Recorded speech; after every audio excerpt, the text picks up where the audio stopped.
नमस्कार दोस्तों, स्वागत है आप सबका हमारे हिंदी ज्ञान बोध चैनल में। दोस्तों, आज के इस वीडियो में हम एक ही नाम वाली सारी रचनाओं को पढ़ेंगे जो एग्जाम की दृष्टि से काफ़ी महत्वपूर्ण है। हिंदी विभाग से होने वाली सभी परीक्षाओं में इस तरह के प्रश्न पूछे जाते हैं।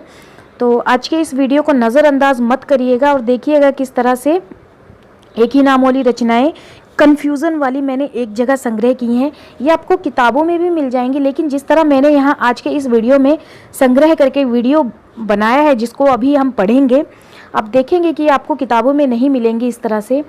तो चलिए आज की इस वीडियो को पढ़ना शुरू करते हैं, ज़्यादा समय बर्बाद ना करते हुए। पहली जो रचना है वो आंसू है। आंसू किस किस ने लिखी है, किन किन लेखकों ने? तो प्रताप नारायण मिश्र ने लिखी है आंसू, और ये इनका निबंध है। जयशंकर प्रसाद ने भी आंसू लिखी है और ये इनका काव्य है जो 1925 की है। मुकुटधर पांडे ने भी आंसू लिखी है जो उनका काव्य है और ये 1910 की है। इसी तरह गंगा लहरी किसकी है? पद्माकर की भी है और पृथ्वीराज की भी है। और चंडी चरित्र गुरु गोविंद सिंह की है और कपूर चंद्र खत्री की भी चंडी चरित्र लिखी गई रचना है। इसी तरह वृत्त विचार सुखदेव मिश्र की है जो 1971 की है।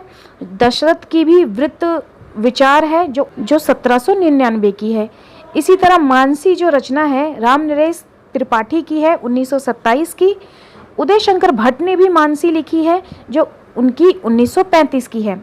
इसी तरह उर्वशी जो जयशंकर प्रसाद की रचना है ये एक काव्य 1909 की है। दिनकर ने भी उर्वशी रचना लिखी है जो उनका काव्य है 1961 की। इसी तरह दोहावली रहीम ने भी लिखी है और तुलसीदास ने भी लिखी है।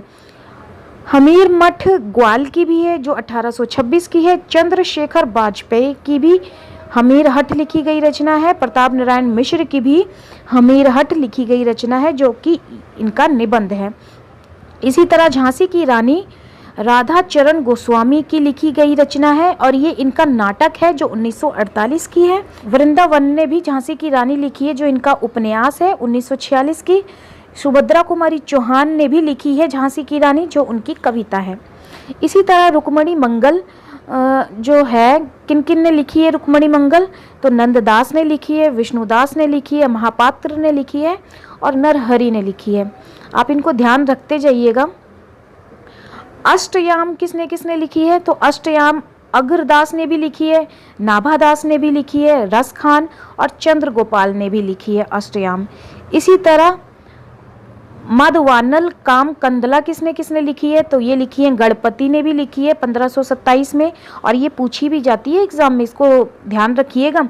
चारों के चारों पूछे जाते हैं। मैंने आज जितनी भी रचनाएं ली हैं ये सारी पूछी गई हैं एग्ज़ाम में, तो मैंने कोई भी अदर इम्पोर्टेंट रचनाएं नहीं ली हैं, सारी ही महत्वपूर्ण रचनाएं ली हैं जो कंफ्यूज भी करती हैं और इम्पोर्टेंट भी हैं और पूछी भी जाती हैं। तो गणपति ने लिखी है 1527 में, कुशल लाभ ने लिखी है 1556 में, आलम ने लिखी है 1584 में, बोधा ने लिखी है 1752 में। तो जितना हो सका है मैंने इनके सन लिखने की कोशिश की है, बाकी आप इनके सन जरूर याद करिएगा। त्रिधारा किसने किसने लिखी है? तो ये सुभद्रा कुमारी चौहान ने भी लिखी है, विवेकी राय ने लिखी है और विवेकी राय की ये निबंध है 1958 की। इसी तरह महाभोज किसने लिखी है? मनु भंडारी ने लिखी है। मनु भंडारी की महाभोज उपन्यास है। इसी तरह सलेश मटियानी, तो सलेश मटियानी ने भी महाभोज लिखा है, लेकिन इनकी ये कहानी है जो 1975 की है। जानकी मंगल किसने लिखा है? शीतला प्रसाद त्रिपाठी ने लिखा है जो कि उनका नाटक है। और तुलसीदास ने भी जानकी मंगल लिखा है, लेकिन ये इनका काव्य है। इसी तरह अर्धनारीश्वर दिनकर ने भी लिखा है और ये दिनकर का निबंध है अर्धनारीश्वर जो बसंत पंचमी के दिन 1952 में प्रकाशित हुई थी। और विष्णु प्रभाकर की भी अर्धनारीश्वर है, लेकिन ये इनका निबंध नहीं, उपन्यास है। इसी तरह रक्षाबंधन विशंबरनाथ शर्मा कौशिक ने लिखी है, ये इनका कहानी है जो 1931 की है।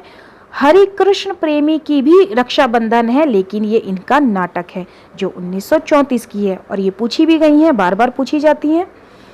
विनय पत्रिका किनकी है?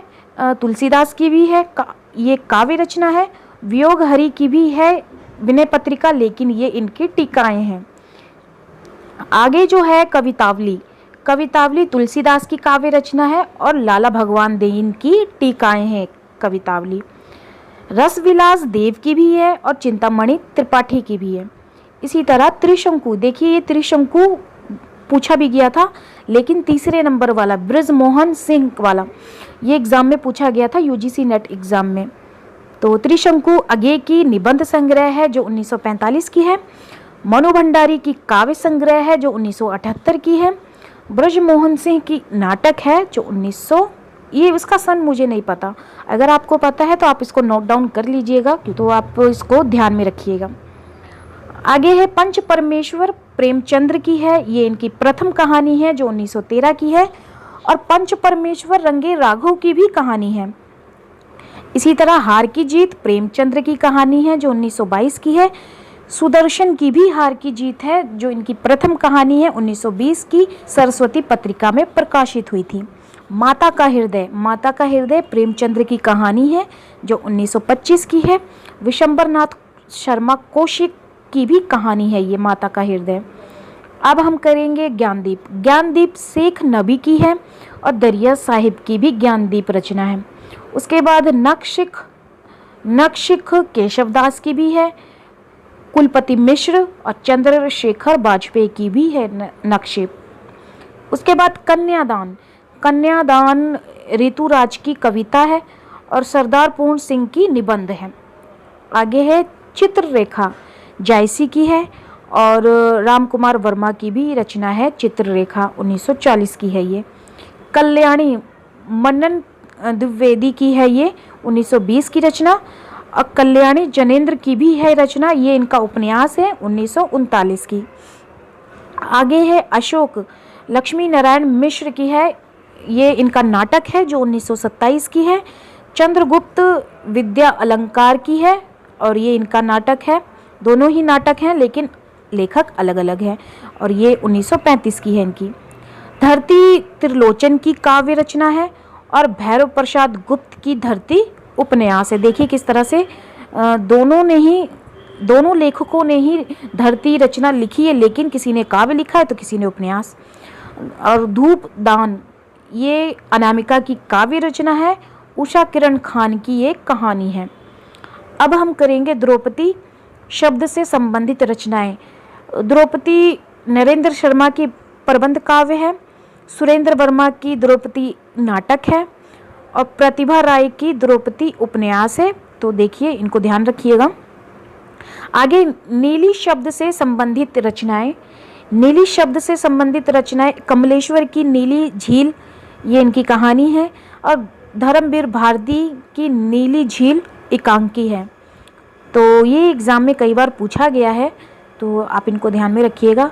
अब नोट्स से संबंधित रचनाएं, एक पति के नोट्स महेंद्र भल्ला का उपन्यास है और एक पत्नी के नोट्स ममता कलिया की उपन्यास है। नीलेश रघुवंशी की एक कस्बे की नोट्स उपन्यास है। फणीश्वर नाथ रेणु की एकलव्य के नोट्स है और राम कुमार वर्मा के पेरिस के नोट्स। तो नोट्स से संबंधित ऊपर दो तो पूछे गए हैं एग्ज़ाम में और चौथा भी पूछा गया है एकलव्य के नोट्स, तो ध्यान रखिएगा आप, क्या पता क्या पूछ लिया जाए। पेपर वेट से संबंधित रचनाएं, पेपर वेट गिरिराज किशोर की कहानी है और रमेश उपाध्याय की पेपर वेट एक नाटक है। तो देखिए ये भी पूछा गया एग्जाम में। आगे है प्राकृत पेंगुलम शब्द से संबंधित रचनाएं। प्राकृत पेंगुलम ग्रंथ लक्ष्मीधर की है, ये भी पूछा जाता है एग्जाम में। और वंशीधर की भी प्राकृत पेंगुलम की टीका है, ये भी पूछा गया है। और पंच शब्द से संबंधित रचनाएं, प्रेमचंद्र की पंच परमेश्वर है कहानी और रंगे राघव की कहानी है पंच परमेश्वर। मैथिली शरण गुप्त की पंचवटी काव्य रचना है। निराला की पंचवटी प्रसंग काव्य है। तो आगे है सन्यासी शब्द से संबंधित रचनाएं। इलाचंद्र जोशी की उपन्यास है सन्यासी और लक्ष्मी नारायण मिश्र की नाटक है सन्यासी। इसी तरह कैलाश वाजपेयी की नाटक है युवा सन्यासी। ऊपर के दो तो पूछे गए एग्जाम में, इनको भी आप ध्यान में रखिएगा। आगे की रचनाएं हैं मैंने, उसने, तुमने, उसका, उसकी जैसे शब्द से संबंधित रचनाएं। देखिए इस तरह के भी प्रश्न पूछे जाते हैं। अब उसने कहा था, चंद्रधर शर्मा की ये रचना है। और शैलेश मटियानी, उसने नहीं कहा था। नागार्जुन की है, उसने कहा था। और यशपाल की है, तुमने क्यों कहा कि मैं सुंदर हूँ। सर्वेश्वर दयाल सक्सेना की है, मैंने कब कहा। मृदुला गर्ग की है, उसका विद्रोह। महेंद्र वशिष्ठ की है, उसकी कहानी। धीरेन्द्र अस्थाना की है, उस रात की गंध। इसी तरह आगे हम करेंगे शिखर से सागर शब्द से संबंधित रचनाएं। अब राजकमल राय की जीवनी है, शिखर से सागर तक। शिव प्रसाद सिंह की निबंध है, शिखर से सागर तक। तो ये भी एग्जाम में पूछी जा चुकी हैं, तो इनको भी आप ध्यान में रखिएगा। आगे करेंगे हम श्रृंगार शब्द से संबंधित रचनाएं। तो श्रृंगार शब्द से संबंधित जो रचनाएं हैं उनको देख लेते हैं।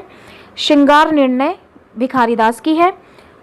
श्रृंगार विलास सोमनाथ की। श्रृंगार मंजरी चिंतामणि की। श्रृंगार मंजरी यशवंत सिंह की। श्रृंगार मंजरी प्रताप शाही की भी है। श्रृंगार शिरोमणि प्रताप शाही की है। श्रृंगार भूषण बेनी प्रवीण की है। श्रृंगार लतिका द्विज देव की है, और ये पूछी भी गई हैं, तो इनको नज़रअंदाज मत करिएगा, कह रही हूँ बार बार। श्रृंगार चालीसा द्विज देव। श्रृंगार बत्तीसी द्विज देव। श्रृंगार लता सुखदेव। श्रृंगार सोरठा रहीम की है। श्रृंगार सागर मोहनलाल मिश्र की है। श्रृंगार रस माधुरी कृष्ण भट्ट देव ऋषि की है। श्रृंगार शिक्षा वृंद की है। आगे हम करेंगे वापसी शब्द से संबंधित रचनाएं। तो उषा प्रियावंदा की कहानी है वापसी, और उदय शंकर भट्ट की एकांकी है वापसी। तो दोनों ही ध्यान रखिएगा, कन्फ्यूज़न वाला है। आगे है बांधो ना नाव शब्द से संबंधित रचनाएं। उपेंद्र नाथ अश्क की जो उपन्यास है वो है बांधो ना नाव इस ठाव। और निराला सूर्यकांत त्रिपाठी निराला की है बांधो ना नाव इस ठाव, ये काव्य रचना है। बिहारी शब्द से संबंधित रचनाएं। भगवान दिन की बिहारी और देव है। कृष्ण बिहारी की है देव और बिहारी। आगे है फूल शब्द से संबंधित रचनाएं। रामधारी सिंह दिनकर की जो रचना है वो है रेती के फूल। हजारी प्रसाद द्विवेदी की रचना है अशोक के फूल। हजारी प्रसाद द्विवेदी के है शिरीष के फूल। भवानी प्रसाद मिश्र के हैं कमल के फूल। भारत भूषण अग्रवाल के हैं कागज के फूल। राम कुमार वर्मा के हैं जूही के फूल। उषा प्रियावंदा के हैं गुलाब के फूल। गिरिराज किशोर के हैं नीम के फूल। हरिवंश राय बच्चन के हैं खादी के फूल। राजेंद्र अवस्थी के हैं जंगल के फूल। दुर्गेश नंदिनी डालमिया के हैं दोपहरिया के फूल। राम वृक्ष बेनीपुरी के हैं चिता के फूल। मार्कंडे के हैं शेमल के फूल। महीम सिंह के हैं सुबह के फूल। योगेश कुमार के हैं रक्त के फूल। भारतेंदु के हैं फूलों का गुच्छा। और यशपाल का है फूलों का कुर्ता। तो ये थे फूलों से संबंधित रचनाएं, कन्फ्यूज़न वाले। अब आप कहेंगे कि इसके नोट्स मिल जाएं तो अच्छा रहेगा, तो मैं आपको बता दूं, मैं इसके नोट्स भी अपने चैनल पे उपलब्ध करवा चुकी हूं बहुत पहले, जब मैंने चैनल शुरू किया था अपने टेलीग्राम चैनल पे। लेकिन कई बार ऐसा होता है कि हमें पढ़ने का दिल नहीं करता, तो हम ना पढ़ने का दिल भी नहीं करता लेकिन पढ़ना भी होता है, तो हम ऐसे वीडियो लेक्चर सुन के भी अपना तैयारी कर सकते हैं। तो अगर आपको सही लगे तो आप वीडियो लेक्चर सुन के भी अपनी तैयारी कर सकते हैं।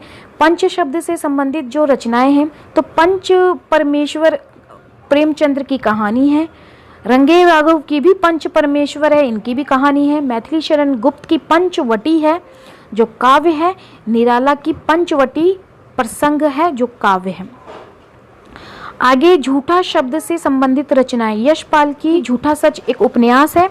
सिया राम शरण गुप्त की निबंध है झूठा सच। तो ये दोनों ही ध्यान रखिएगा। आगे कवि शब्द से संबंधित रचनाएं। द्विजदेव की है कवि कल्पद्रुम।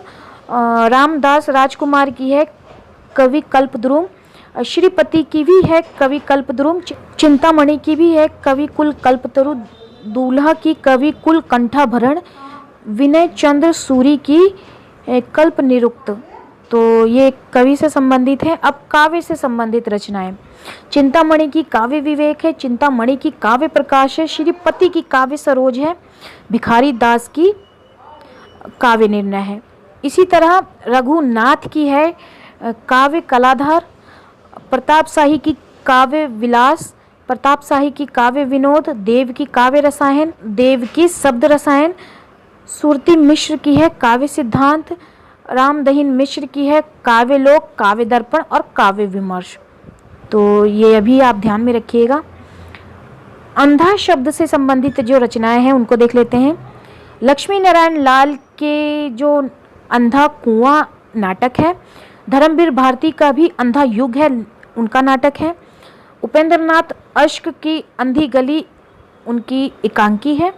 आगे अंधेरे शब्द से संबंधित जो रचनाएं हैं, हरिवंश राय बच्चन की अंधेरे का दीपक कविता है। मोहन राकेश का अंधेरे बंद कमरे उपन्यास है। गजानन माधव मुक्तिबोध अंधेरे में उनकी कविता है। आंधी शब्द से संबंधित रचनाएं, काली आंधी कमलेश्वर की उपन्यास है। प्रभा खेतान की पीली आंधी उपन्यास है। चलिए ये तो ख़त्म हो गया। तो ये था आज का वीडियो लेक्चर। उम्मीद करती हूँ आप सभी को पसंद आया होगा और वीडियो को एक लाइक कर दीजिएगा। वीडियो को लाइक नहीं करते हैं, साथ ही अगर आप चैनल पे नए हैं तो चैनल को सब्सक्राइब कर लीजिएगा। मैं कोशिश करूँगी कि मैं आपको एग्ज़ाम तक मॉक टेस्ट करवाऊँ, और कई लोगों ने गद्य विधाओं के ऊपर वीडियो लेक्चर भी बनाने को कहा है, तो मैं वो भी करवाऊँगी। लेकिन आप सभी का मुझे सपोर्ट की बहुत ज़रूरत है, क्योंकि मैं वीडियो लेक्चर बनाती हूँ, मेरे वीडियो लेक्चर पे कोई लाइक नहीं आता और चैनल ग्रो नहीं कर रहा है। वीडियो देख के सब जाते हैं लेकिन चैनल को सब्सक्राइब नहीं करते हैं, और मुझे आप मोटिवेट नहीं करोगे, मेरे चैनल को सब्सक्राइब नहीं करोगे, लाइक नहीं करोगे वीडियोस को, तो मैं कैसे मोटिवेट होऊंगी और आगे वीडियोस आप सबके लिए उपलब्ध करवाऊंगी। आप सभी का मेरे को बिल्कुल सपोर्ट नहीं मिल रहा है, इसीलिए मेरा भी मन नहीं करता कि इतनी मेहनत करके आप सभी के लिए वीडियो लेक्चर लेकर आऊं और आप सभी का भी प्यार मुझे नहीं मिलता। तो अपना प्यार बनाए रखिए। तो मैं आप सबके लिए ऐसे ही वीडियो लेक्चर लेकर आती रहूंगी जो एग्ज़ाम की दृष्टि से महत्वपूर्ण है। आप बुक्स में भी नहीं मिलेंगे, लेकिन आप सभी का सपोर्ट की बहुत ज़रूरत है। तो चलिए, बहुत भाषण हो गया, फिर मिलते हैं एक नए वीडियो में एक नए टॉपिक के साथ। धन्यवाद।